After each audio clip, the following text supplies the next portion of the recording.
is the story of a boy. Hello? Hello. Who had an idea? Ding!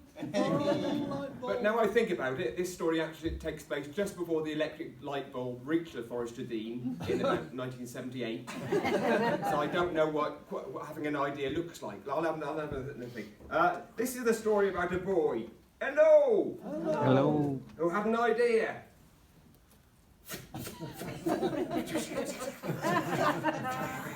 Ow! Now I think about it, it's actually a story about a boy. Get on with it! Who had lots of ideas all at once, but all sort of the same.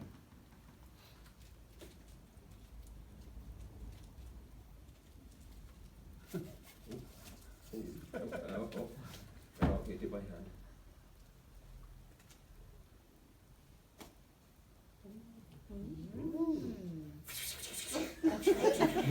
Ow! That's even hotter! Oh, I'll tell you what. This is the story of a boy who had a plan. That makes more sense.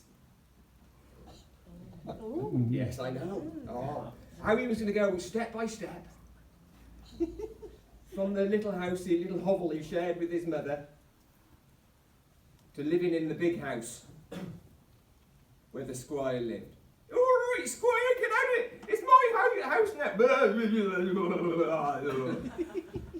I forgot to turn this light on. Here's that.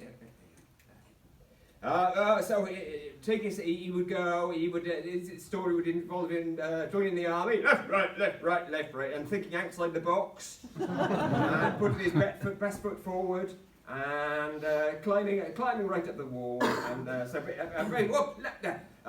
now I mentioned the squire. Let's start at the very beginning. Oh, it all started when the squire decided to plough up the garden in front of his big house and grow corn there. Oh, there you are, small boy. Would you look after? Would you keep the crows off my corn? And if you do so, there might be a small reward for you when come harvest time. Will you do that? Oh, yes, sir. I'll do it. Oh, keep the crows off. Oh, I'll keep the crows off. Oh, that crow's flying backwards, but never mind. Oh, it's almost as big as the squire's house. Oh, get off, you! Get off! Oh, get off, you! Oh, now, boys and girls, if you do see any crows, you won't tell me, won't you? Yeah. Will you, boys and girls? Yeah. I can trust on you. Thank you. Oh. That's a Crow. What's that, boys and girls? Crow. What's it? Is it crow? Come over here. Oh, there's no crow here. There was. Was there? Yes. Oh no, but it's not a pantomime. It's behind you. Oh, yes, there was. Are you Oh, sure? yes, it is. There's a what, boys and girls? Crow. With an umbrella. Oh, get away, you crow! Oh, thankfully, oh, good. All the crows are gone. Oh. Oh, crows everywhere. A lot of crows. He kept the crows off day and night and day. And moo, that's not a crow. Until get rid of that. Until it was harvest time. Comes around quite quickly when you don't expect it, and it was harvest time. And so the boy was granted the reward from the squire. That's it. Thank you. You may have to provide me some of these words. But all he got for his effort was one small bag of corn. Yes, I know. That's a boo moment. Never trust the upper classes. Bloody toffs. Bloody toffs, indeed. Oh, the bloody toffs! I knew I chose the right kind of material for this audience. And then the boy remembered that the old lady who lived in the house next door. Oh, hello! She kept chicken in the back garden. He decided to swap half his bag of corn. For half a chicken? A whole chicken. A whole chicken, there it was. Big fat cock. Excuse me. Nice, nice, but maybe not for this audience. There it is. And then he remembered that the old man in the house next door, he kept pigs. So I've lost me pig. Where's me pig? So he decided that our young boy decided to swap the hen, the old lady's hen, for the pig. That was a good swap. And then he decided when the pig was big enough. See it getting bigger. Magic. It's getting bigger and less pig-like. Is that me turning to you? You put it back against the wall now. Was that hardly worth cutting me out for that bit? Never mind. Time passed, and the pig, the boy decided to, when it was time, he remembered that he remembered that the squire had a lovely big male pig, a big bull pig, up at his fancy sty up in the farm. So at night, he took his little lady pig up to the. Am I being too technical here?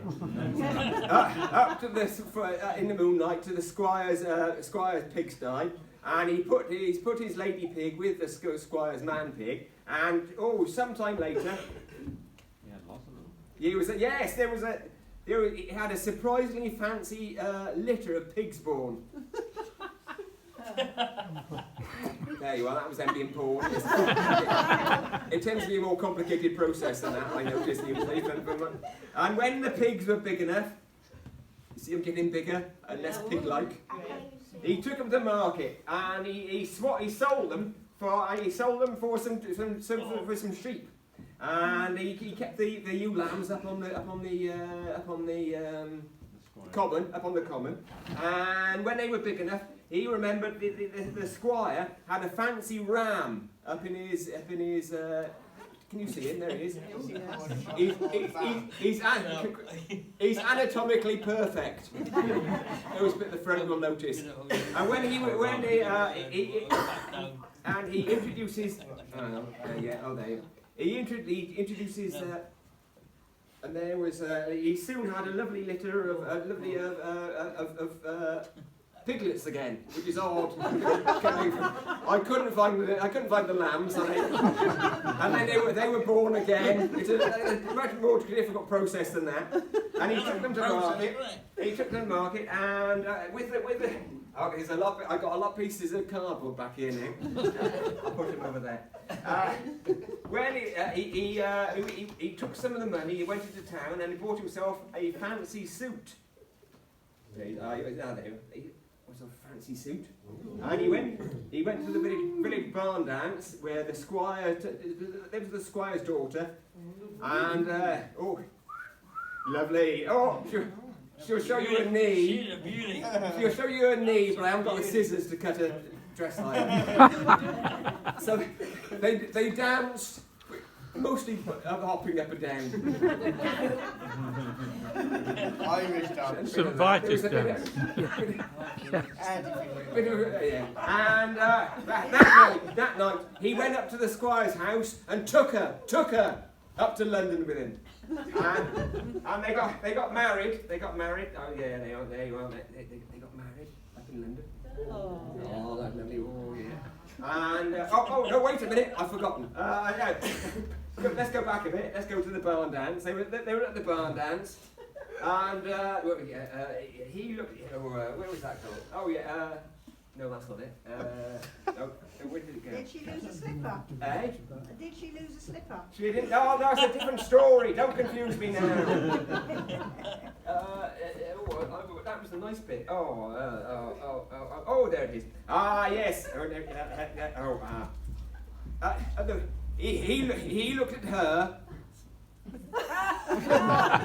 and she looked at him, and then looked away coyly, and he got her eyeball stuck. And then she looked back, and he was still looking at her, and then he looked at her, and she looked at him, and then he did that thing where you roll your eyes in the top of your head, and she laughed, and they fell in love.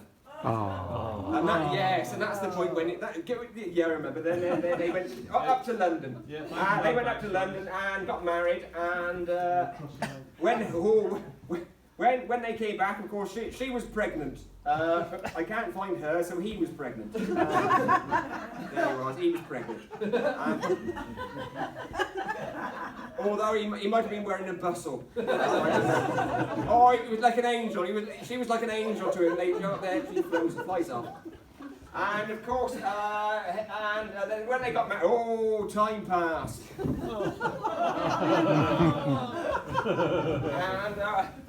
the squire didn't like it, but he made them live in. He allowed them to live in his fancy house. There you are. Out there's his fancy house. And of course, time passed. And of course, as it often happens it was wartime. It was wartime. And our young man's the squire's daughter watched her husband and the brothers go off to war. Go off to war, and of course you know how well that always goes. And yeah, it was not one. Sadly, the squire's two sons died in the war, and he died of shock. And yes, that's a sad bit. And so our son, our boy we're following, and his wife, their son grows up to live in the big house, and he's a lazy. Their son is a lazy boy, and every night our friend who comes home, he's worked, he's keeping the estate going with his hard labour, and he finds his rich, lazy son still in the four-poster bed. And he says, "Oh, here, wake up, boy, I haven't worked all hard all my life for you to be like that. Wake up, boy, wake up." And he goes, "Wake up, boy, wake up, wake up." Wake up, wake up, boy. And it turns out our young friend had fallen asleep in keeping the crows off. And wake up, boy, wake up! Oh, wake up, boy! Oh, those crows! Oh, I don't want to marry your wife and have your lazy granddaughter, son. I'm off. I haven't really worked on the end. So this is the story about a boy. Goodbye. Who decides he doesn't want to work on the farm? He's going to go and live in the city. Goodbye. Goodbye.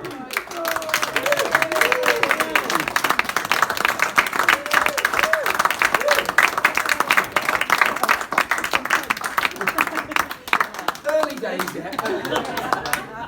Work in progress. Yeah, work in progress.